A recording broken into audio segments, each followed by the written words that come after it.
So, right. So welcome to week 2, discourse analysis. I'm not entirely getting things right on the new D2L. So if, for example, you see that there's a 0 on your grade and you know that you turned something in, just email me from an email and say, so I know I did that today with Chioma, I think, out there. I said that there was nothing there, but then I went back and there was something there. So don't be shy about saying, I think you might have missed something or whatever, because, yeah. There are certain aspects of this D2O I'm not finding particularly intuitive. And the same with you. If you do something and you think, I have no idea if that got submitted or not, just email it to my email address. I don't have that many students that it's going to be a real problem. Are you okay, Sandy? Yes, I'm sorry. I just wanted to check my computer. Okay. Yes. All right. All right. So what I had you do last time was the exercise looking at the adverts, and I got some great responses with some pictures to show you guys. So here's the first one. This is from Natalia. What do you think Natalia thought of this? She didn't like it.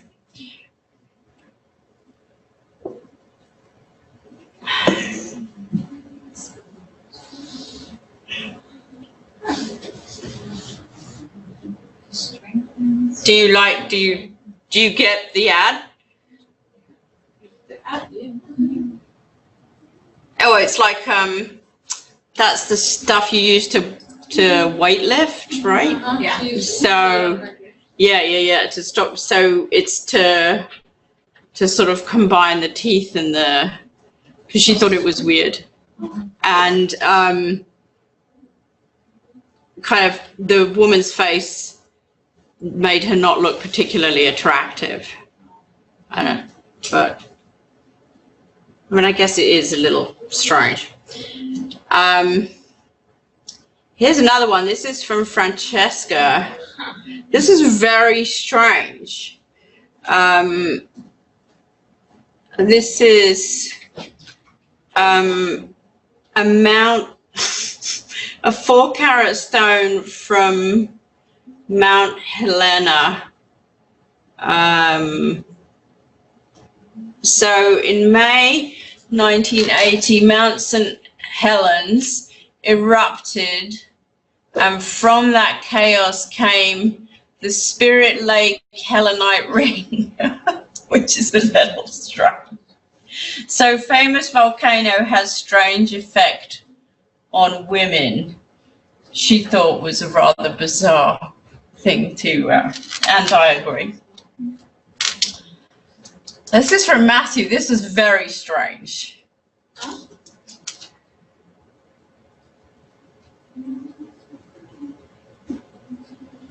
Do you get it? Yeah. I did. Yeah. What do you think of this one? That's kind of passive aggressive towards smokers. It's what? I'm sorry? Passive aggressive towards, or disrespectful to smokers. Well, yeah.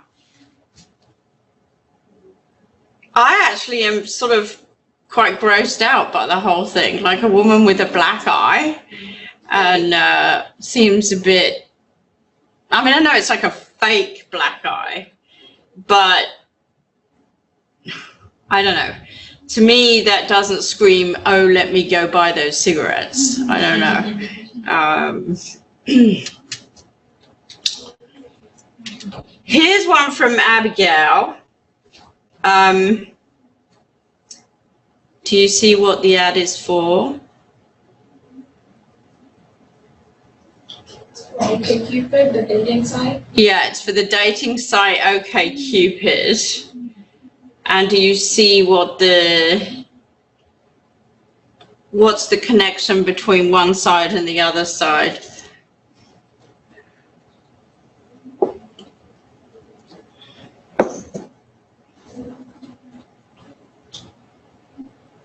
What does that say down that side? Fire up the kiln. Fire up the kiln. Do you know what that is?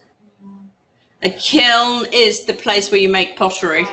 It's the, so you make the pottery and then you put the pottery in the kiln to dry, and turn into real pottery. So that's why they've got these weird things on their faces too. But here's a particularly interesting thing that Abigail tells us, because she teaches K through 12, is what this stands for, which is apparently, forgive my language, down to fuck. Oh. This is apparently what this now means. Yeah, DTF. On whatever, Twitter or Instagram, whatever. It's that's what that means. So who knew? Certainly not me.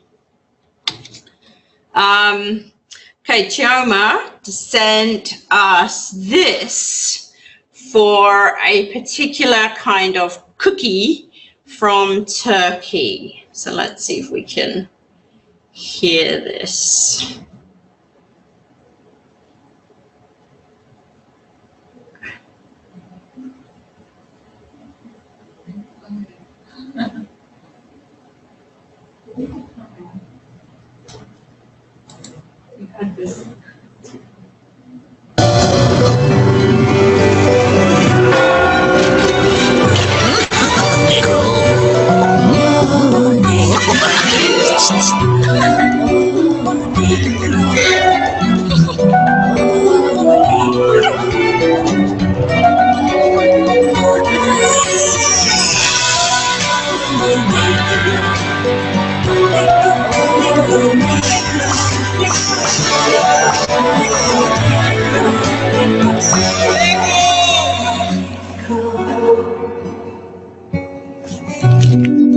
Hayranları bilir, negrosuz kalmak kabus gibidir.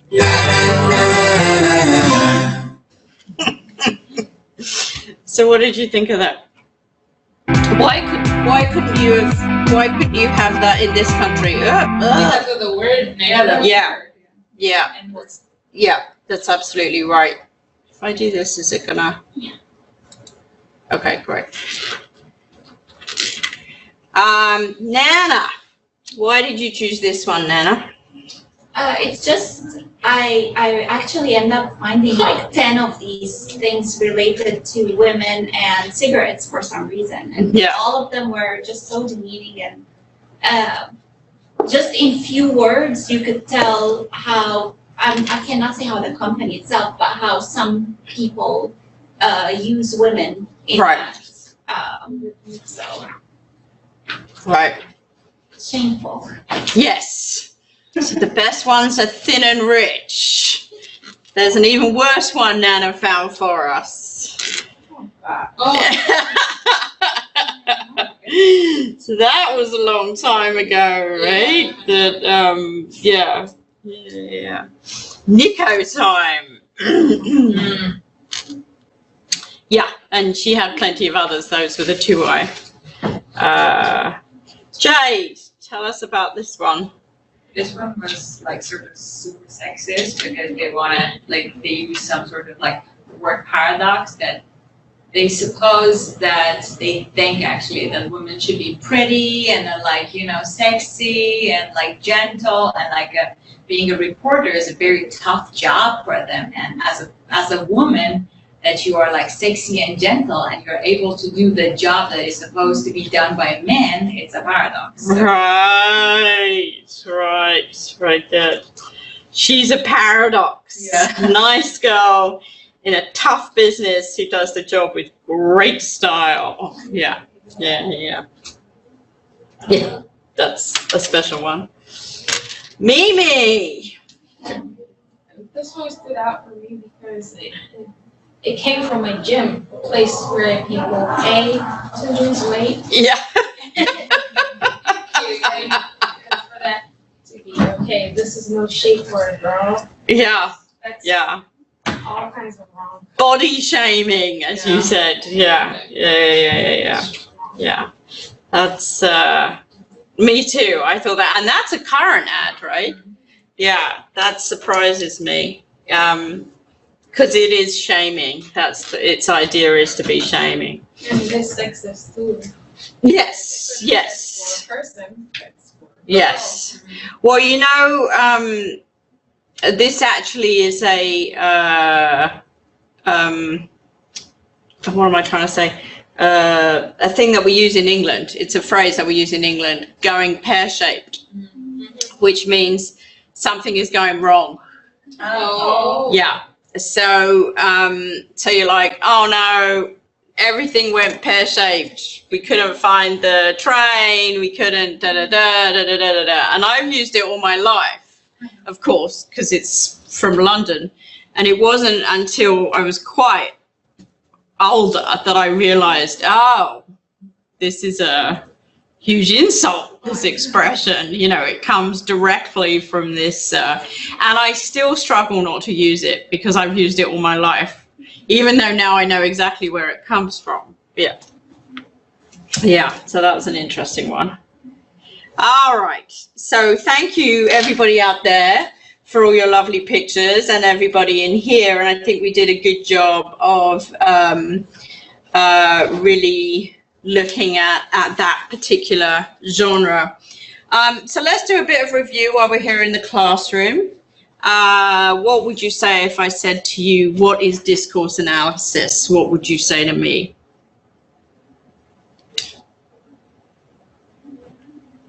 Nana. In the book, I like just the brief explanation of it, which is the study of language and its effects.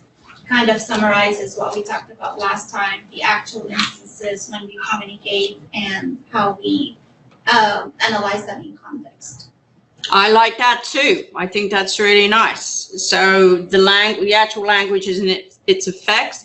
What else did we say was like the sort of, you know, workman's definition, the broadest definition of all?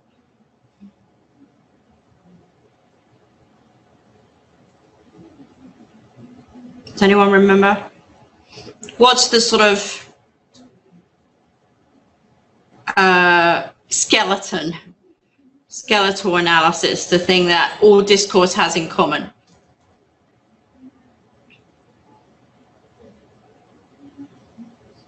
Context. Yes, that's true. But what's the difference? Think about it in terms of the difference between syntax and discourse. Text, large text. Text, good. Discourse, the very basic bottom line definition of discourse is anything that appears, anything that is beyond more than one utterance or more than one sentence, right? And then you add in this whole idea of language in use, which is where you get this idea of context, right? That any language in use has a context in which it is being used. It doesn't just sit out there. Discourse register.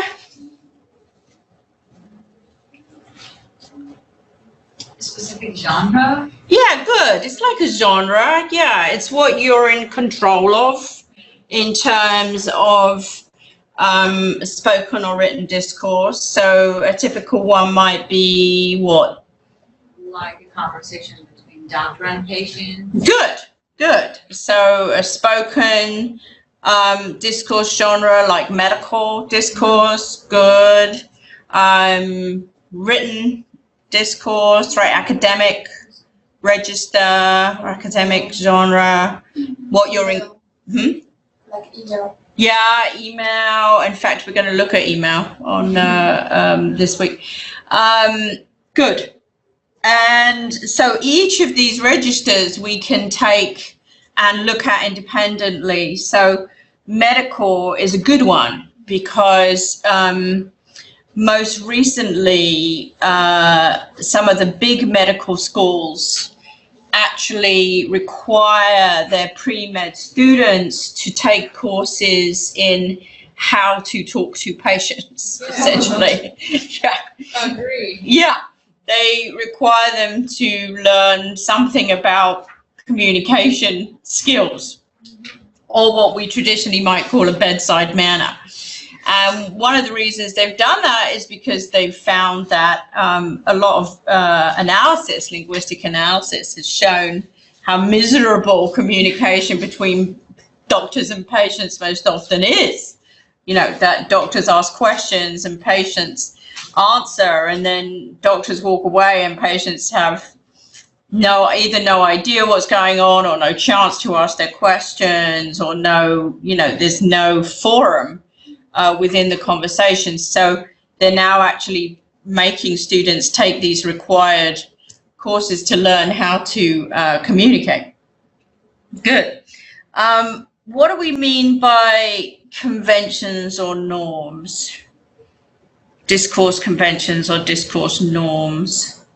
What is expected to be said based on the register? Good, exactly. What is expected to be said or expected to be written?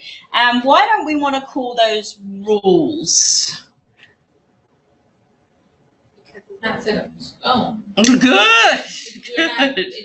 It's not restrictive. Right, it's not good. It's not set in stone. It's not prescriptive. It's what we expect, okay? But that expectation can be violated, right? And it may be violated for a good reason or not a good reason. But there's nobody that, is going to put you in prison if you get your salutations wrong with your emails, right?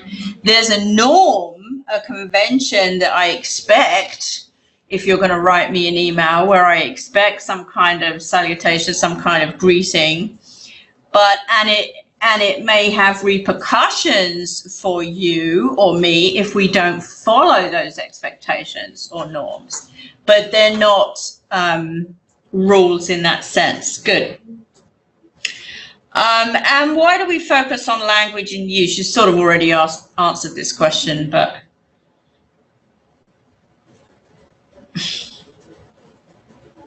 because of context, right? So because nothing that you can really say about discourse applies without a given context within which it appears, right?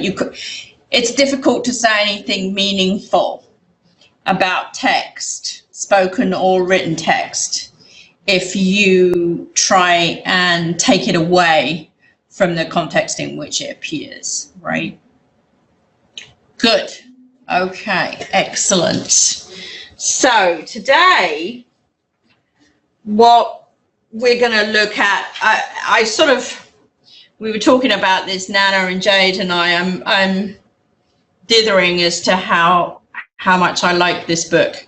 I chose it because the book I used last time I didn't like. The two books I used last time were not good. This one is better, but I find some of it kind of hard going.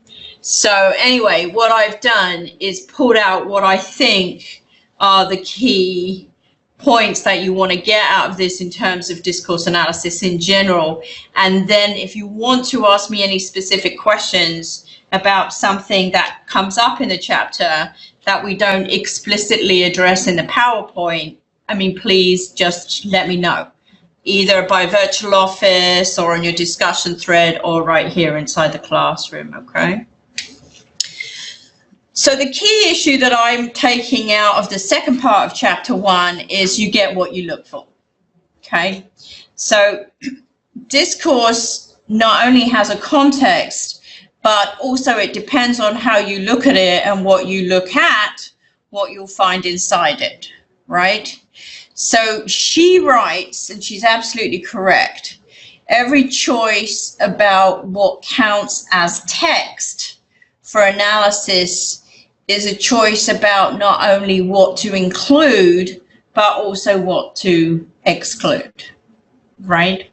So you're never saying everything about everything, right? You're always saying something bounded by something, and that's really important to sort of get as an underlying foundational tenet of discourse analysis. It's bounded in some way. It might be bounded by the type of text you produce, you use, the amount of text you use, might be bounded by the question that you asked, it might be bounded by the transcription conventions that you use. It's always bounded in some way, okay? So she talks about what counts as text for analysis. Is a choice about not only what to include, but also what to exclude. One of my favorite examples of this is one of our professors here, Robin Reed. I don't know how many of you have met Dr. Reed. She does a lot of work in fandom. Her office is the one that's covered in Lord of the Rings stuff and the Hobbit stuff downstairs. Yeah, it's an awesome office.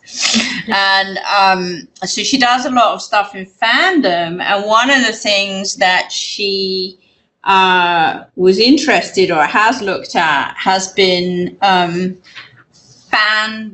fandom blogs, right? So blogs for where you have people on a particular thread talking about, I don't know, a particular computer game or something. And for many traditional faculty, this was not considered to be real stuff that you should use for analysis, right? Why do you think that would be?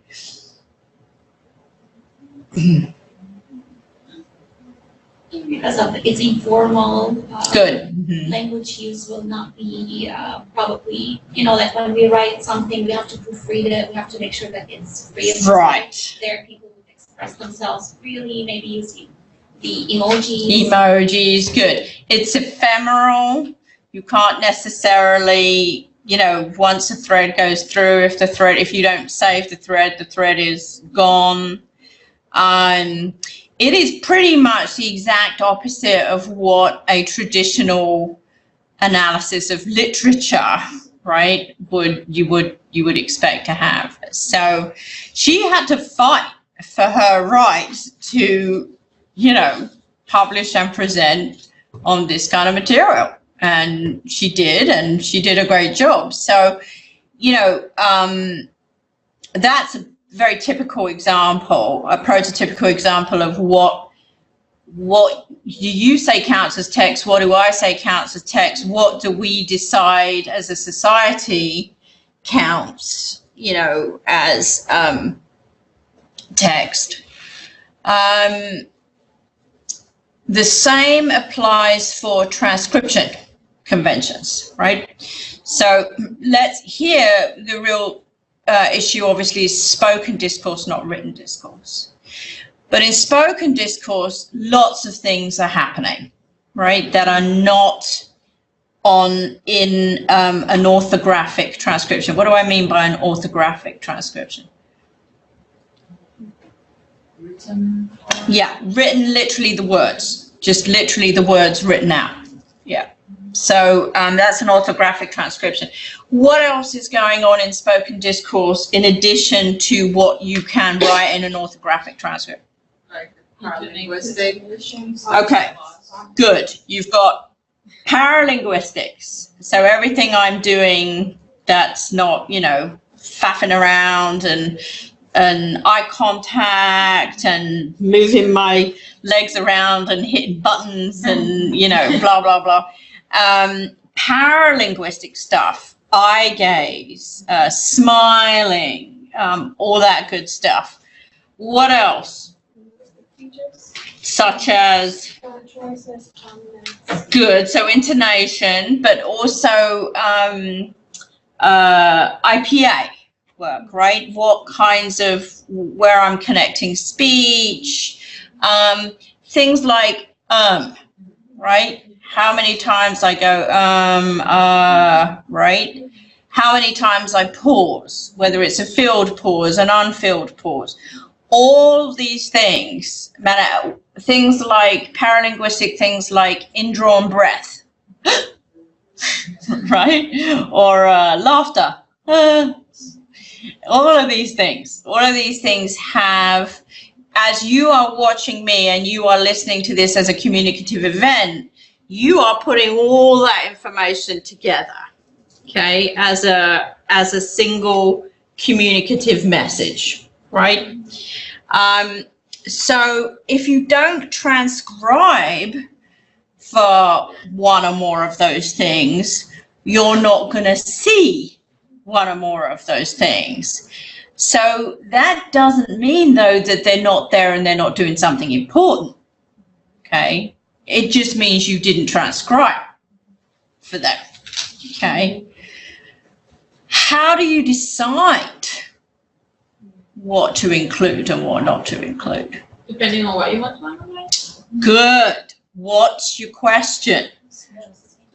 Yeah. What's your question? What are you interested in finding out? For example, we just did Shelby's comprehensive exam, oral defense. And at one point in her comprehensive exam paper, one of her papers, she'd written, oh, and I'm going to analyze for, so she's doing speech acts. So she's doing an orthographic transcription, and then she's doing speech acts and looking at personality and speech acts, right? But then she sort of randomly threw in this line later on that when she transcribes, she's also going to do pauses and intonation and this and that, and a sort of random assortment of stuff. Right. So I said to her, why? And she's like, well, because I think maybe in the future I might want to look at some of this stuff. So, you know, so that's okay if she's got the time and the, you know, the energy to do that. But what you're really focusing in on when you do your transcription choices and so on is what the question is that you intend to ask. Okay. So what you can't say then is that something isn't important if you didn't look for it, right? So you can say that what you looked for is important in X, Y, and Z sense, but you can't say is more important than unless you looked for the other thing too, right? So this has often come up with my work because people say, oh, intonation isn't important necessarily, but they can't say that until they've looked at what it's doing, right? If you don't look at what it's doing, you can't say whether it's important or unimportant, right? What we know about discourse is that it operates on multiple channels, right? So phonological, morphological, syntactic, paralinguistic, okay? And what we know is that because it operates on multiple channels, there's a lot of built-in redundancy, okay? So, and I'm showing you some built-in redundancy right now because I'm using both terminology like redundancy. I say it solely with prominent stress, and I also say redundancy, so with my hand, right? So you get the general idea that this is important, right? Because what happens if you start taking away some of that redundancy, things start getting more and more difficult. So either you take it away, what's one way typically we take away redundancy in spoken discourse? What's one media that is problematic? How many of you, when you're learning your second language, have hideous problems or had hideous problems on the phone, right? I know I did and do. And it's partly because you're losing some of the redundancy. You can't see, you can't follow facial movements or any of those things. So you can understand. It's not that you can't understand the words that you hear down the phone necessarily, but the extra redundancy is what helps you with that whole communicative message, so that if you don't understand the actual words, you might get the message by some other means, right? So what we know is if you start to reduce redundancy, so one thing that people have done is, for example, add noise, white noise or ambient noise. So this reduces the redundancy in the sound quality, then people understand less. We all know just from experience that if we can't see the person that we're talking to, we're just listening to them, that there's a sort of loss of redundancy. Right? The same thing happens if you cross cues. So if you have these multiple cues and one seems to say one thing and one says another thing, okay? So this is something we've looked at in second language acquisition, where it sounds like the learner is saying one thing syntactically, but because the intonation or the sentence stress is incorrect, you're not sure if actually they mean that or they mean this. Because what we don't do is say, oh, well, I'm just going to ignore one channel. I'm just going to ignore the intonation channel and focus on the syntax, right? What we do is we take in as much information as we can multimodally, and then that's how we get the communicativity of the message, right? So if you have a crossover in cues, then you find that people also have trouble understanding the message. So it can be a lack of redundancy, it can be crossover in cues, but either way, any of these things make it more and more difficult. So we know that we have this multimodal perception of discourse, and we use everything that we get. Now, it's also true that the specific importance of cues can vary during the discourse. Like at one point, it might be clear that the non-verbals are the most important thing. And then at another point, it'd be clear that the morphology is the most important thing, or whatever. So as you're hearing the discourse in real time, you're working with this constant change, okay? And highlighting some things, drawing back other things, and so on. And so your understanding of spoken text is, you know, it's a not insignificant thing that you're doing, right?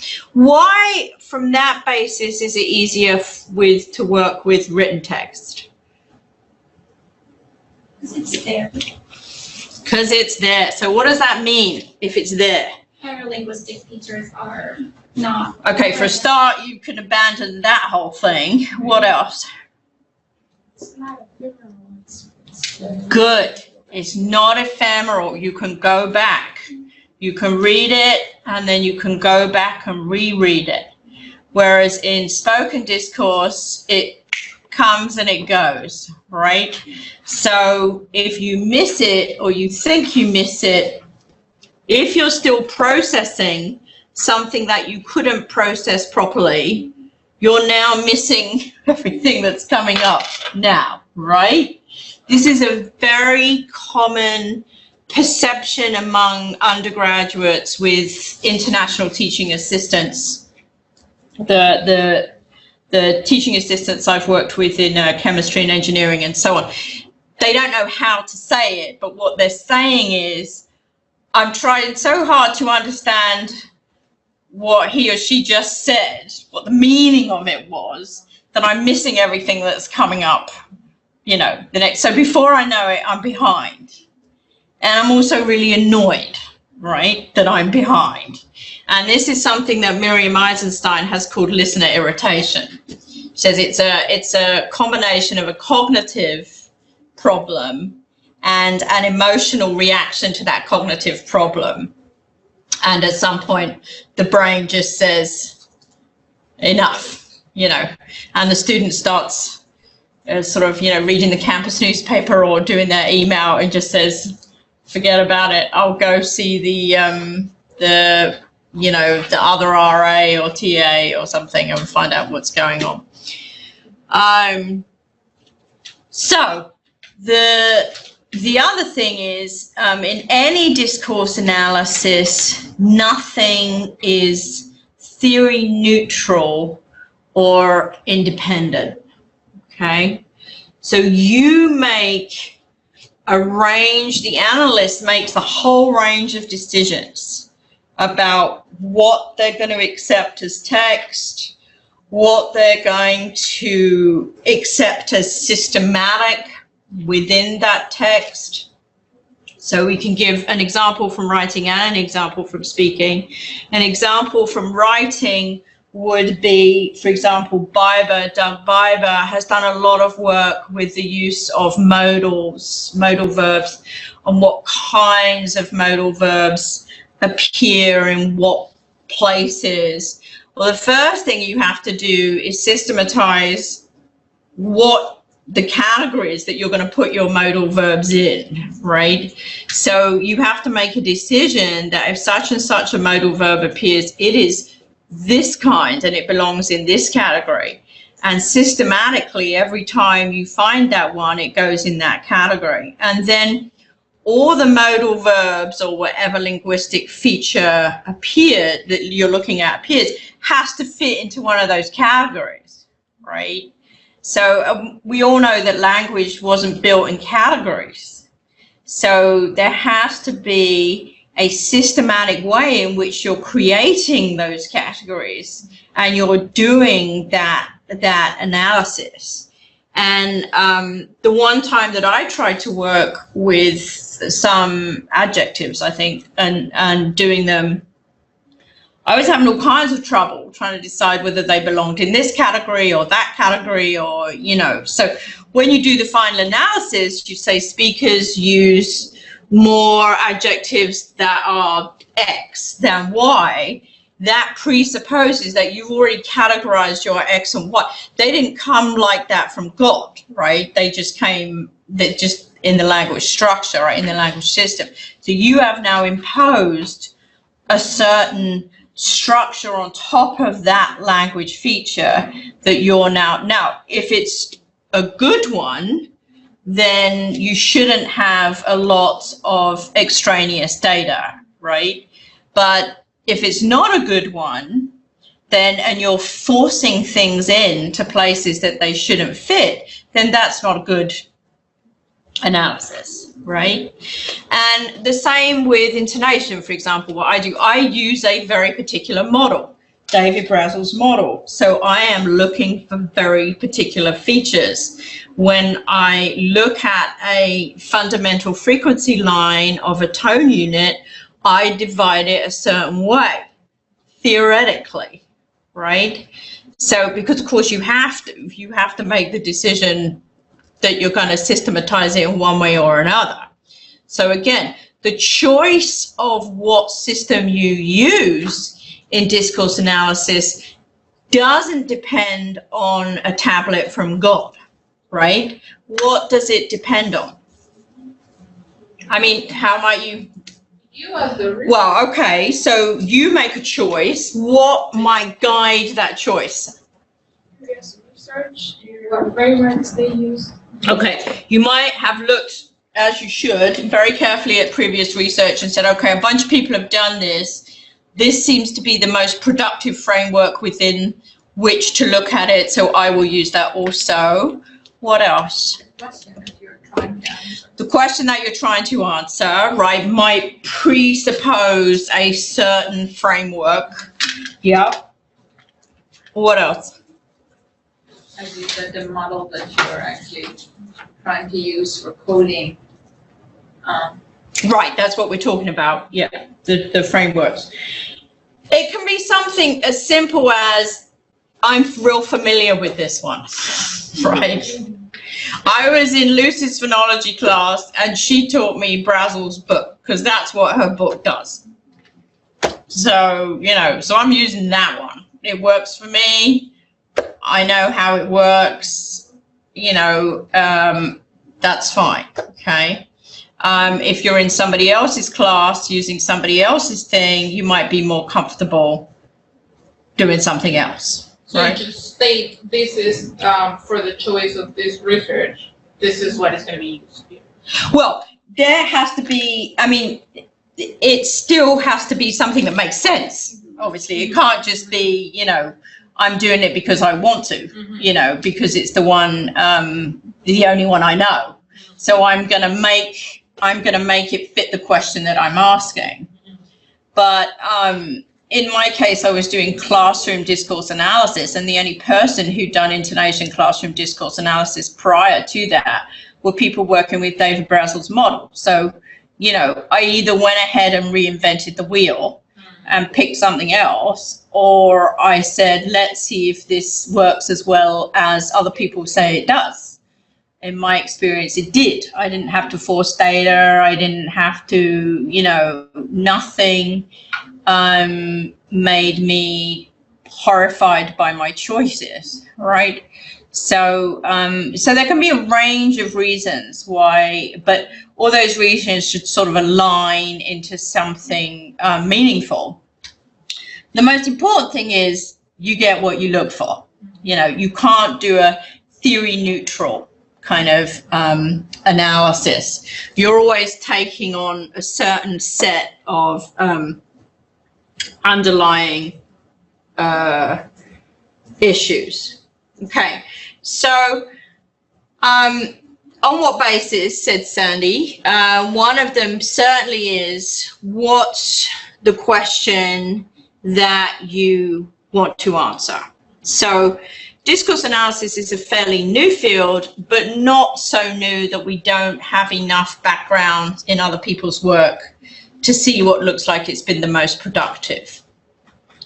So if we have a question like, this is one of my previous students from Georgia State, how is the word terrorism used differently in the UK, US, and Arabic press? Okay, good question. Okay, what are the different ways, many different possibilities on how to answer it? What would be, in your mind, some of the important things that you would have to take in consideration in terms of data? Okay, why do you say corpus? Correct, it's what he did, but why? Why did he choose to do a corpus analysis? It looks to me like a quantitative study. Good, and why does it look like a quantitative study? There will be, I think, different terms, so maybe how many times this word occurred in this press, or if terrorism was expressed in a different term, how many times it was, or it appeared in the UK press. Good, okay, so you're now, yeah, Sandy. The context in which it is used, and also the type of, I mean, it's press, but the type of news and the tone of it. Yeah. So basically what you're coming up with is you have to have so much data that you can't do that by looking at one newspaper at a time, right?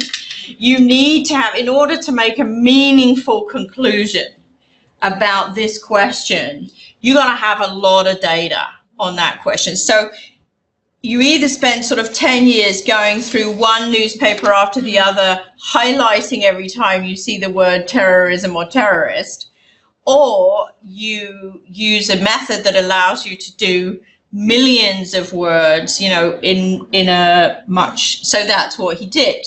He used corpus analysis to answer that question and to say, how was it used differently? In what context was it used differently? And for that, he could use concordance lines, you know, and so on. So, good.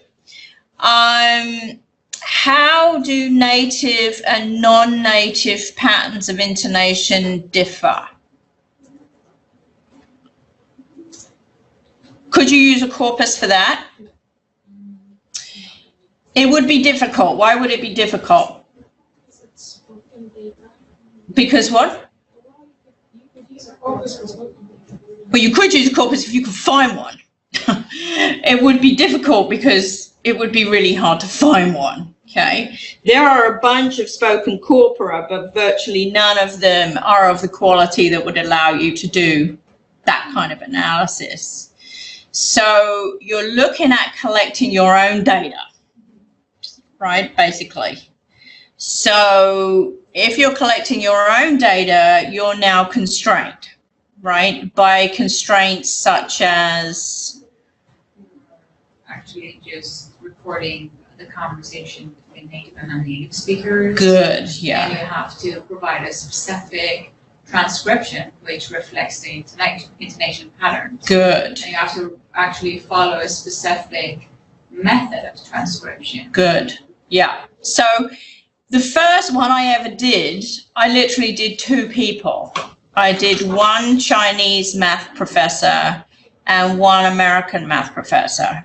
And it was just to get an idea, because there was virtually nothing on the topic. So, yeah, the third one, how do people open and close conversations?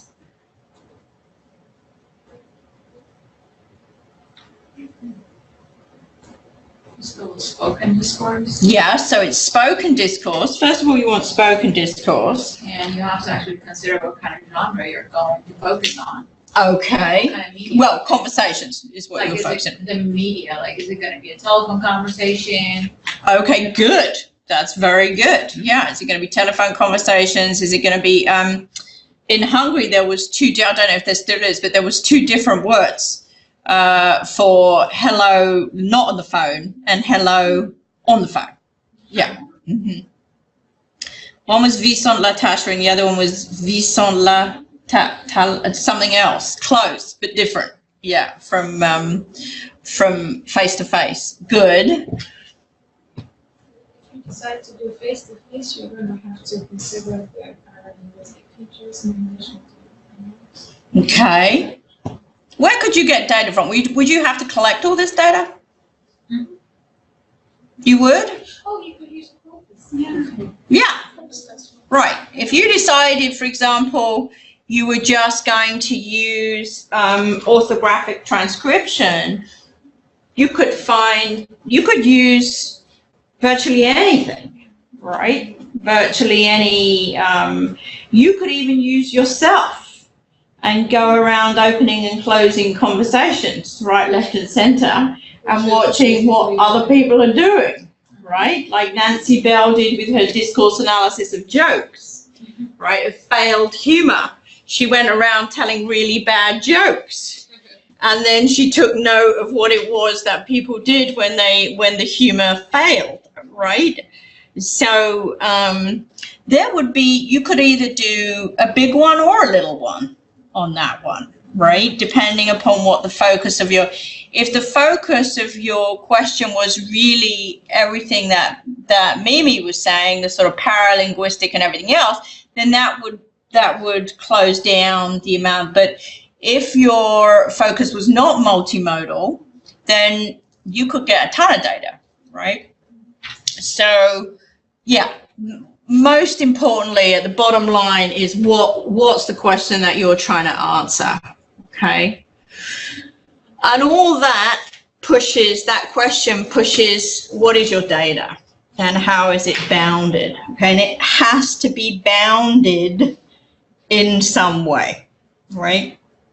It can't just be sort of, you know, you're asking a specific question about a specific register or a specific kind of structure or function, so it has to be bounded.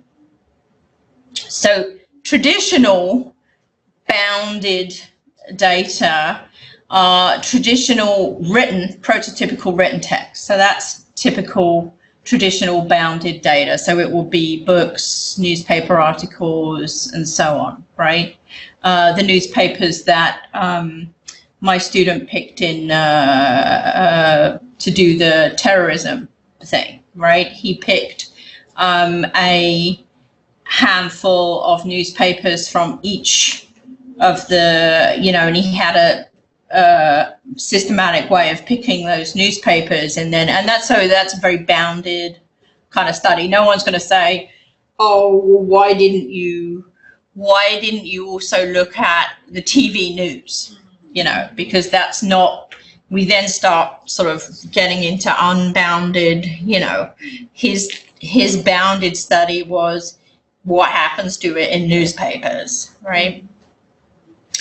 Traditional bounded spoken texts would be speeches, the Martin Luther King. By the way, I don't think we said anything really stupid last week, because nobody online said you guys said something really stupid about American culture. So I assume we win. Speeches, prayers, what else can you think of? Conversation, for example, a beginning and end, a conversation that has a beginning and an end. I mean, these are traditional bounded spoken text. And then we start moving towards, what happened to that? Non-traditional, I think I did it, yeah. Non-traditional written texts, like blogs, wikis, text messages, tweets, things that can come and go, things that are not traditionally considered to be discourse worthy of, analysis and so on. Good, yeah. And then that's supposed to be non-traditional spoken texts. So you're going to say, what on earth made you think of a karaoke app? Well, I don't know if anybody watches 90 Day Fiance. Does anyone watch that? So bad. Oh my God, I know it's so bad, but I love it. I absolutely love 90 Day Fiance. And so you don't know what it is, right? Okay, so it's an absolutely dreadful show on TLC about people who have met an international person, decided this person is the love of their life, and then either bring them into America for 90 days. They've got 90 days to get married to them. There's They've got actually a visa for that. Yes, they've got a K visa. Yeah, I one of the reasons I did this in a previous life, this was in a previous marriage, this was my life. But anyway, which is probably one of the reasons I love it so much, but too much information. So anywho, you bring them in for 90 days. At the end of 90 days, you either have to marry them or they have to leave, right? But also the Americans go to other countries and have to do similar things, right? So the 90 Day Fiance episode that I was watching when I was prepping this, these people actually met on a karaoke app. So he's in England and she's in America, and they have been in contact for months and months and months through jointly singing karaoke songs, right? Which I was like, that's really something, That's creative. Yeah, that's creative. And they show you a little bit of them singing. They make great harmony. Unfortunately, it's now not working out so well because he has a criminal record. So, yeah, for assault. So that's not good.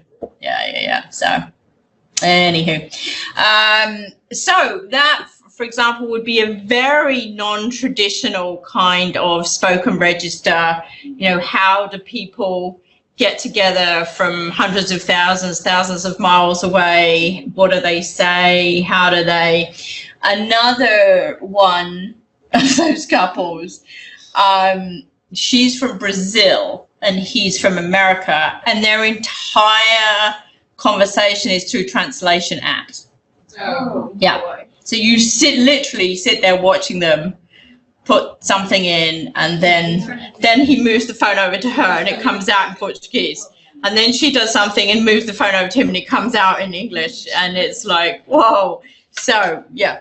So these kinds of things are all new forms of communication that are kind of fascinating on some level. People are actually living their lives this way, which is sort of amazing. And then also increasingly complex forms of multimodal texts, right? So are spoken and written together, you know, whole sort of new digital formats of text and so on. With geolocators, for example, you know, you have a digital text and then you can click on a certain thing and it geolocates to a certain place, and you see that place. I mean, so there's a whole new set of texts, different kind of texts to do. Questions? Does that make sense? Yeah. Any of these discourse contexts sound interesting to you? Non-traditional ones? So with, for instance, the invented languages that they use in some movies, yeah. Where would that fit in? Yeah, so that is bounded data, absolutely. And you can find people that have done particularly master's theses on, for example, Klingon. Sal's a big fan, so if ever anyone wanted to do a thesis on Klingon out there, he would be more than happy. Not really dissertations, and why would that be? Why would you not find a dissertation? Or why would that be a rare occurrence? Why? What would I say if you came to me and said, I want to do my dissertation on the language of the creatures in Avatar?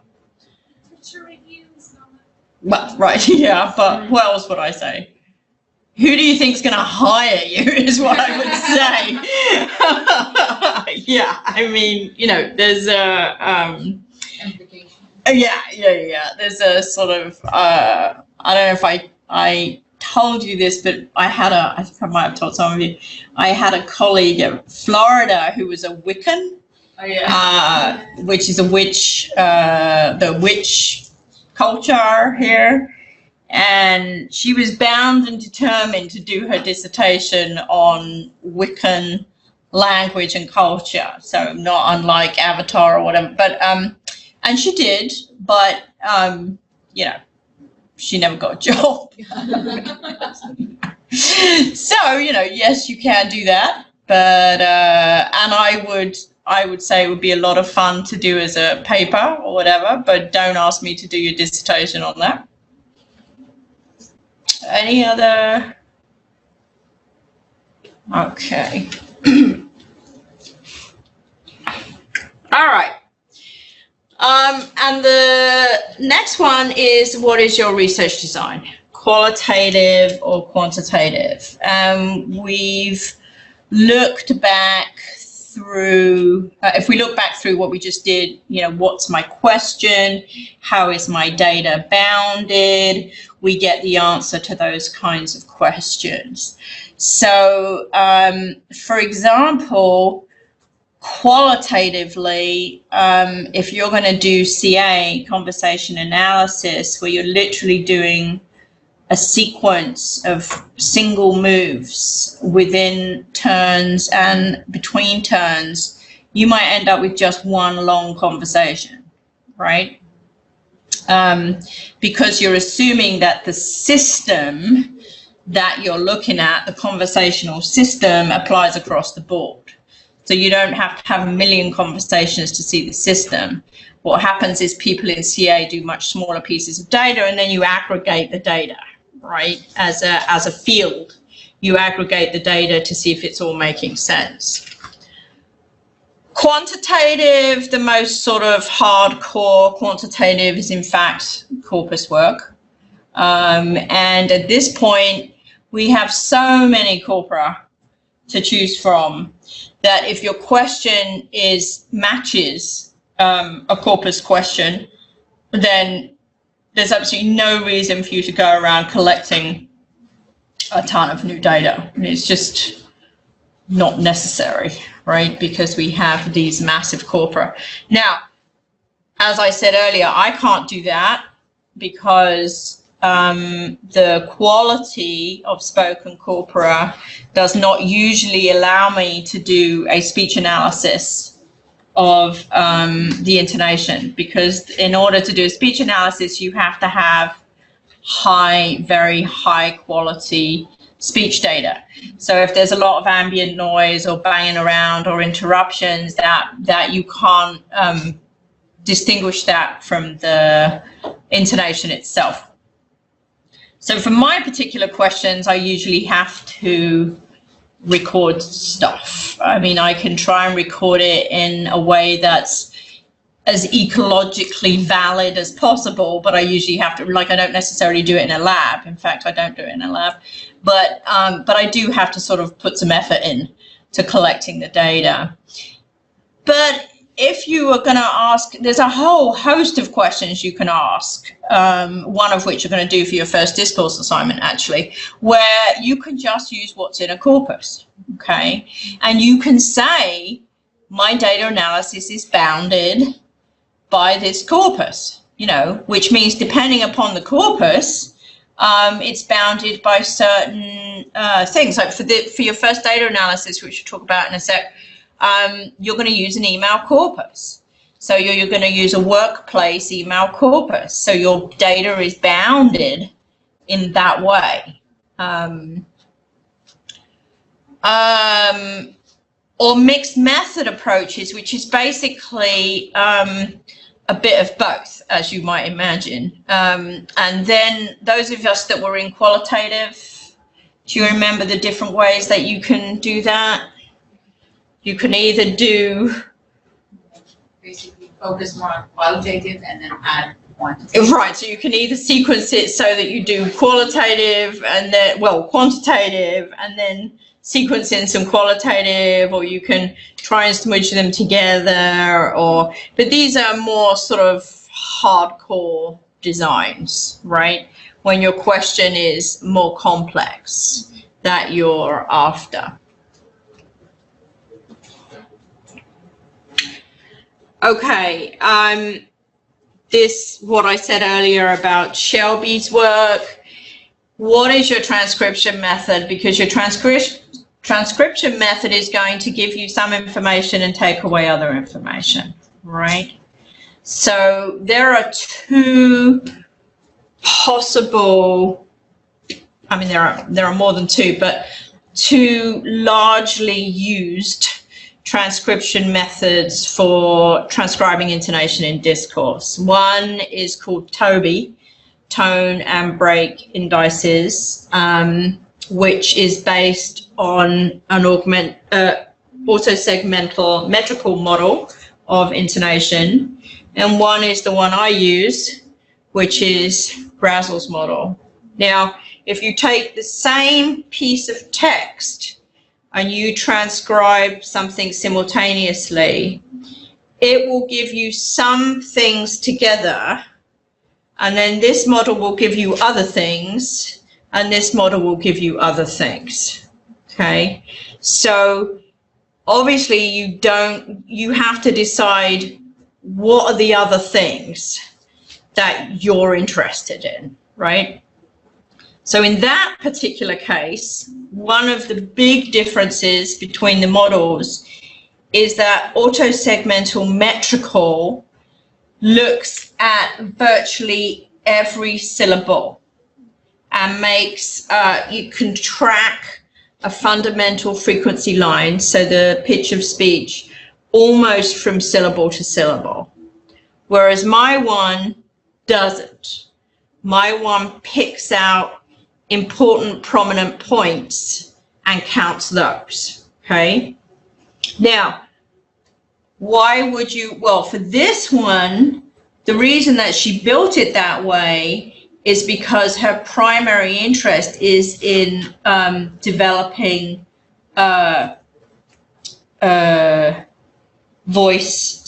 synthesized voice.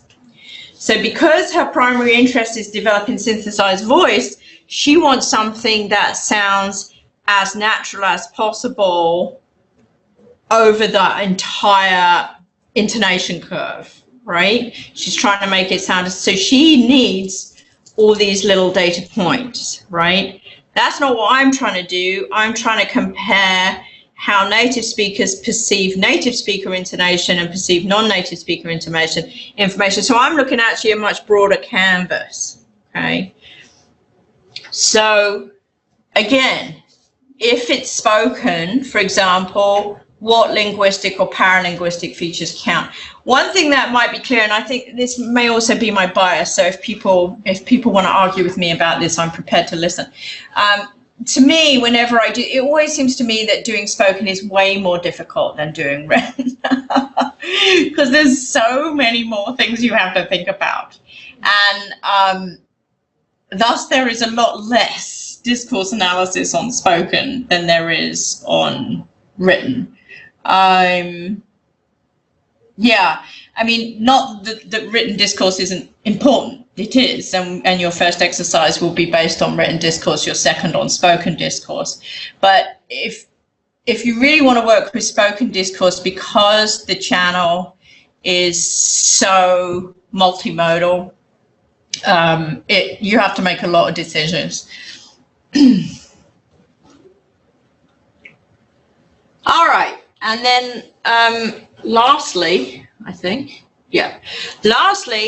how do you interpret your findings systematically? Okay, so you've bounded your data, you've bounded your question, you've been as careful as you can to reduce extraneous issues. But remember, nothing is theory neutral, right? So when you interpret your findings, you're interpreting them in some concept of language in use, right? So you're not interpreting them in a little bubble, right? You're saying, okay, the interpretation of these findings comes within the notion of language in use. Thus, how are these going to be interpreted when they're used by people? Okay. So, for example, CDA, which we'll read about in the next chapter, critical discourse analysis, it systematically deals with socio-political underpinnings of discourse, right? That's the way in which it interprets its findings. It is interested in questions that deal with socio-political issues, and it interprets its findings on whatever linguistic feature or features it deals with in those terms, okay? Interactional sociolinguistics, what I do, interprets its findings in terms of cross-cultural communication, right? I am interested in how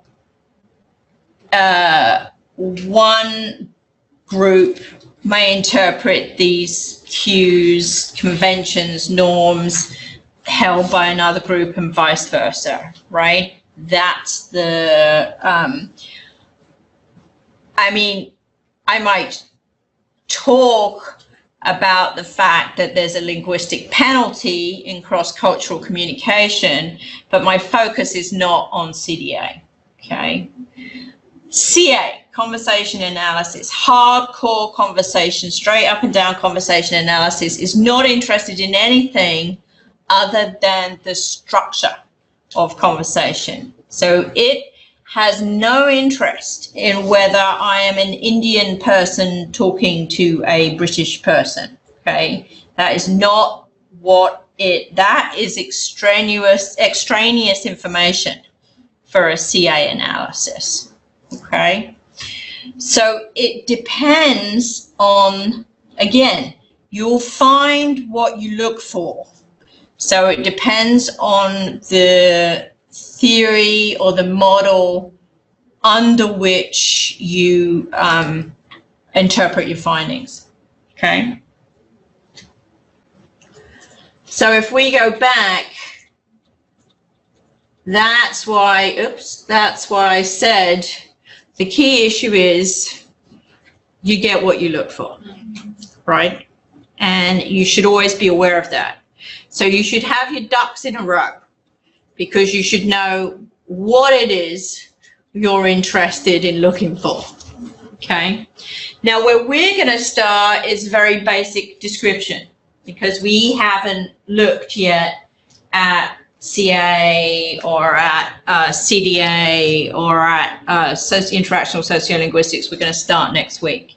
So we're, for the first discourse analysis, just doing straight up and down, bounded, descriptive analysis, okay? And I'll talk about that in a second. Questions, comments, issues? Interest, non-interest, stunned silence. All right, okay. Your reading, so you'll do your reading post for this week is answer discussion question 1.8, which is page 20, and I've given you a discussion thread. And I've chosen this one. I liked this one a lot because it does exactly what we've been talking about. It says, here are, if you go to 1.8, here are several written representations of oral discourse from analyst work. For each, discuss what is added and what is lost in transforming talk into writing and deciding where to begin and end, okay? So you can see how that directly relates to what we're talking about.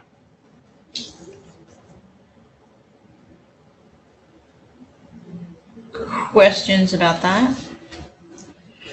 All right, your first data analysis is not due until September the 23rd, but I wanted to give you, how much you get into this is really your thing, but in addition to being data analysis, it's also a cultural phenomena. And so some of you who are not from the States, which is everybody in here, might be interested in looking at this in more detail. Who has heard of Enron? Enron, the company Enron? No? Okay. So Enron was a energy company based in Houston who deliberately and willfully defrauded hundreds of thousands of people out of money by artificially inflating their stock and lying. Basically, their accountant flat out lied about, and their CEO flat out lied about what it is that they had. It's up to you how far you want to get into the story, but it was awful, particularly for the workers. So they had thousands and thousands of people working at Enron in Houston. And if you worked for Enron, you had to take your retirement money in Enron stock. Okay, so that's, you weren't given any real money, had to be in Enron stock. Well, because they were inflating everything, everybody thought they were earning, $1 gazillion. So when it all collapsed and they went bankrupt, these poor people, some of whom had been working there for 15, 20 years, had nothing because the stock was worth nothing. And the people in charge of Enron knew what was going on, and they were getting out of there fast, but they left all the little people. So it's pretty awful, and the law was changed because of Enron. People went to prison. A guy died. There's some pretty. But you can just put in Enron into the Wikipedia. This was all in 2000, late 90s and early 2000s. Which, according to the news, by the way, the CEO was recently released. Oh, what was his name? Jeffrey Skilling. Yeah, he isn't the CEO. He was the. Was he the CEO? I thought he was the accountant. Yes, Jeffrey Skilling went in. I thought the CEO died of a heart attack before he could go in to prison. Yeah, anyway, but yes, Jeffrey Skilling is a name. Oh, here we go. Oh, yes, former president, COO. Okay, so Kenneth Lay was this founder. He was the one that died of a heart attack before he could go to prison, this guy.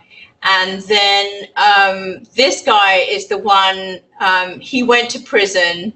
Well, right, he was serving a 14-year prison sentence. So he's just coming out? Just this week.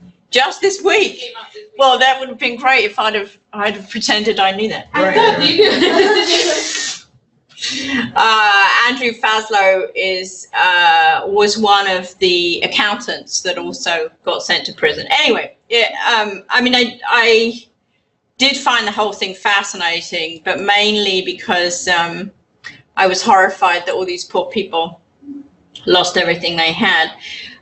There are tons of online resources. Sandy has just proven that by finding an article on Jeffrey Skilling being let out of prison.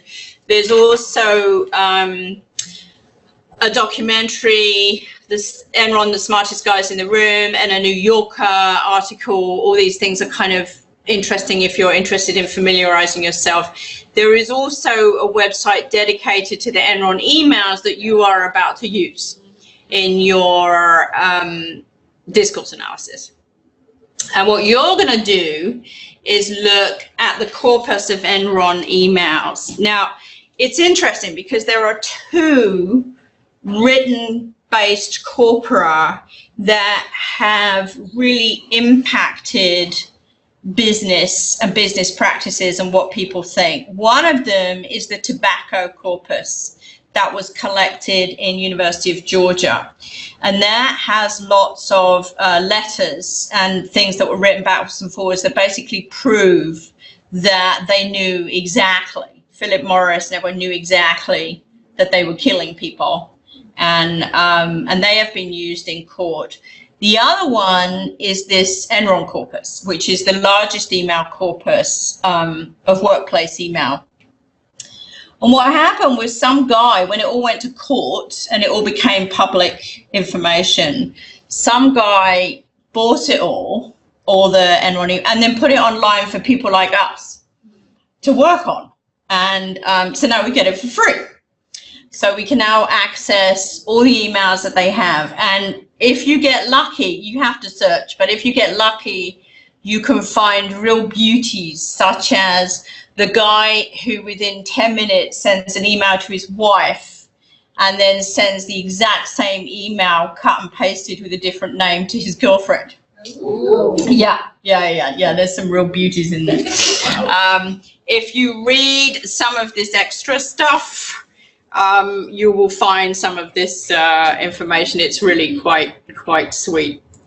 So what you're going to do is go into the Enron mail corpus, which is completely free for you, and you just go into here, and then here's your directory. It's all names. So here's Ken Lay. And then under Ken Lay, you've got all his documents, his sent documents, his family documents, family folder, 4th of July pictures. Privacy. Yeah. No, you get everything. Yeah, you get well, because they broke the law. I mean, they went to, Ken Lay only avoided prison because he died. He had a heart attack and died, so nothing is sacred, or if you break the law. I mean, it then becomes, so these are all different people talking. So you can find whatever you want. That was just Ken Lay's stuff, but there's also, you've got all these different names of people that were involved. So you can either choose by name, or you can choose, if you read some of these other stories. Here's Jeff Skilling, for example. He's the guy that just gets out this week. So he's got, it might be interesting to see some of his deleted items. So you can do what you want, have fun with it, look around. Now, I've asked you a specific question to look at, which is choose an area of email structure. So form or function. So that might be, for example, salutations, greetings, farewells, a grammar feature such as use of modals or contractions, a vocabulary feature such as the use of formal and informal vocabulary, use of swearing or taboo language in the email, speech act. You might decide to choose to look at speech acts, indirect speech acts. You might decide to look at face-threatening acts, apologies, and so on. So you can either sort of have a skim through the corpus and see if you find something interesting, or you can make your decision first and then go into the corpus. But collect a sample of emails from the Enron corpus, and describe all incidences of that or those features in the sample you've collected. Now, I've given you plenty of time. So when I say that your sample should be a minimum of 20 emails, I mean a minimum of 20 emails. Okay, this is not due until September 23rd. So you've got plenty of time to go in and have a look. If you're doing something super short, like how they greet each other, then I expect a lot more than 20 emails, because then you're literally just clicking through different emails and saying, okay, they greet this way, they greet that way, they don't greet, so you can do a lot more. If you're doing something more complicated, like face-threatening act, and the stages that face-threatening act, like a apology, is going through, how typically, and you're going to do long descriptions of those, then you might have a smaller sample. All right. Here's an example. This is, I liked this one because it was kind of sad, actually. This is a guy called Rizvi, and he is talking to Greg Wally, who's one of these people and he's CCing it to the HR person, I assume. Greg, I'm sure that Liz has already informed you. I've called a couple of times to speak to you. My reason for calling is I'm currently working on my applications for business school. And as I'm sure you can appreciate, recommendations are a very important part, since you attended Stanford yourself. So he's trying to get into Stanford.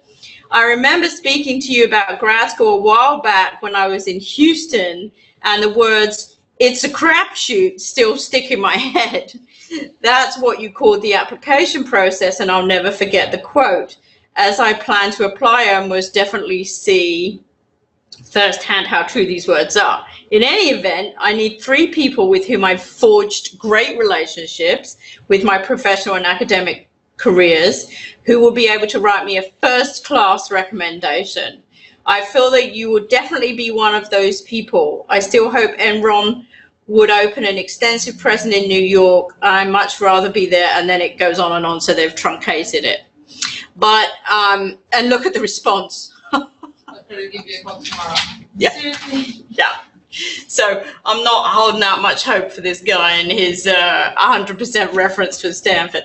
But this was one thing that I was, well, there's a lot of things in here. For a start, it's a face-threatening act, right? He's asking for something. And so there's a lot of interesting, there's a power dynamic here, clearly. You don't need to know the specifics of the people to see that that's the case. If you were doing something little, notice that there is no hi, how are you? There's just the name, and then he gets straight to the business in hand.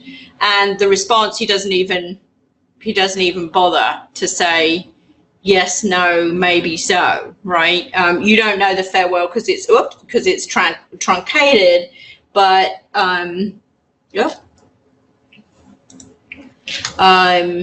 you get the general idea. So if you decided to do something like that, then you would be plowing through looking for more face-threatening acts, for example, and seeing how people responded to them, or how people worded, or requests, for example, how people worded them. But you can do anything you want. If you skim through some of the emails, there's a lot of taboo language and stuff. Sort of interesting to see what words are considered to be acceptable in a workplace environment and what aren't. There are so many possibilities of what you can do that I really am opening it up to you guys to and everyone out there to have a decision, make a decision. So the reason I've given you this so early is to give you a chance to take a look through, so you can make some sort of decision about what it is you might want to do. And also, if you're not familiar with anything about Enron, to maybe familiarize yourself with the story, to see why this is such a culturally important touchstone for Texas and also the US in general. Okay.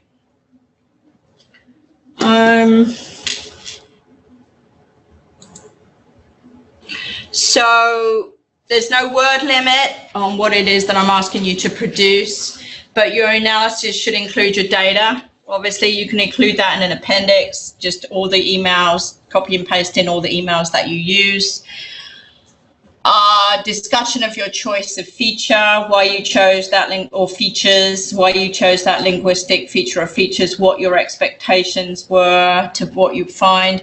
Systematic description of how it appears in your sample, so the emails that you have chosen, and any interested or unexpected features that you found. Okay.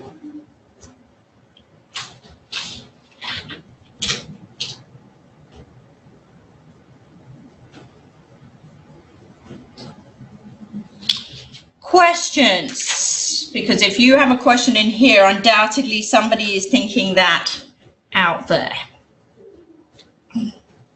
Mimi. Pages should a description be minus the emails? There's no word limit. I just want it to be, comprehensive. Yep. So should we write our description after each email and underline emails, like, for example, here in this line, you can see a phrase-threatening act and the speech act is request, or no. The organization is going to be totally dependent upon what feature it is that you choose. Yeah. So the data, we will use that as the appendix at the end. Yeah, you should, basically, I need to see every piece of data that you've used. Okay. So if your data is 50 emails, you're going to copy and paste those 50 emails into the back and have that. So I have all 50 emails that I can see. Now, if within those 50 emails there are 50 face-threatening acts, then you might talk about, you'll pull out the particular piece of data you want in your description and your discussion. But I'll have the whole thing that I can look at. Yeah. Okay.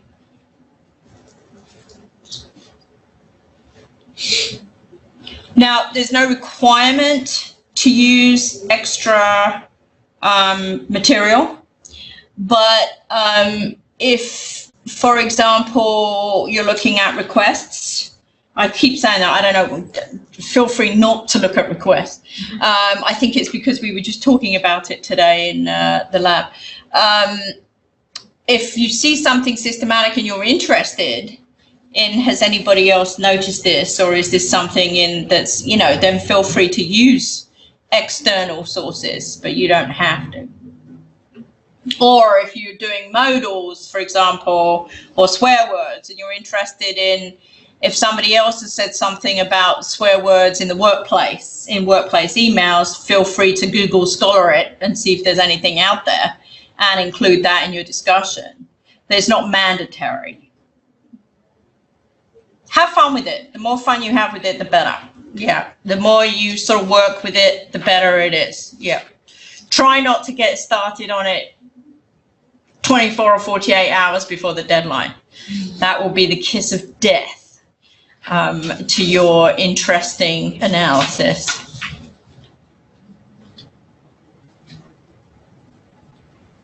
Any other questions?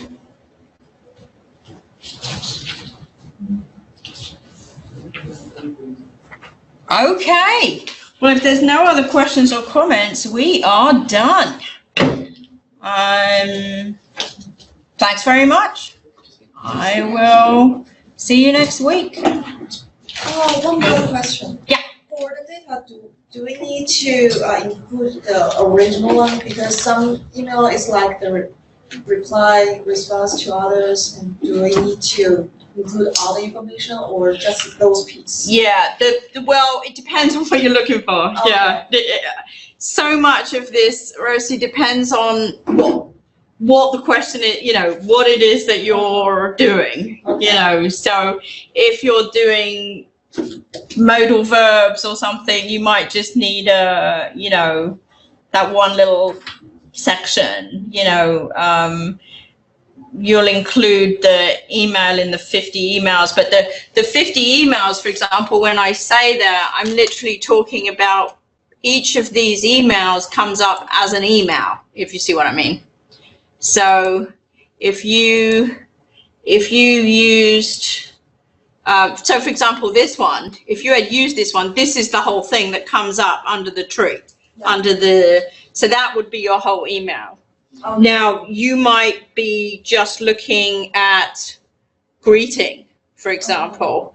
So you're not going to talk about all of this email in your description, right? But you would include this as your, in your appendix. Yeah. Yeah. So it totally depends on what you're, you know, but each time, basically each email is, what am I trying to do? Each email comes up, where did that not go? Yeah. You know, once you've chosen a name, each email, and once you've chosen a directory, so for example, sent mail, each of these is an individual email. Okay. So that's the individual email that, there's a letter here to Governor Davis. So this is the whole email, except for it says an attached file, which you don't have here. Remember that this is a corpus, you know, a free-for-all corpus for anybody that wants to come in. So there's a lot of things that are not there. There's no attached documents. There's no, you know, so, you know, there's very small things like I'll be out of the office, you know, to much longer emails. The more time you spend with it, the more fun you'll have with it. Particularly if you pick a certain person, you get to see, you get to start to recognize certain people and things. So yeah, give yourself some time to work with the corpus. Is it better to vary our people, like for Depends on what the question you're asking is. Okay. Yeah. There are some people, for example, that never swear. And there are some people that swear a lot. So then the interesting thing might be if you take the person that swears a lot and you get 15 or 20 different emails from that person, what kinds of responses, what kinds of swear words are considered to be appropriate, and what kinds of responses do people, you know, give. So it really, as long as your data is bounded, right? So you're going to bound, it's just a basic descriptive thing. So your data is bounded by workplace email of such and such, or of these people about this thing. Yeah, your choice. Okay? Okay, but obviously there's plenty of time for more questions about that, because it's not due till the 23rd. So please get going. That applies to everybody outside too. Get going, start having a look through the corpus. As questions come up, as you start looking through the corpus, we'll talk about it. All right, we are done.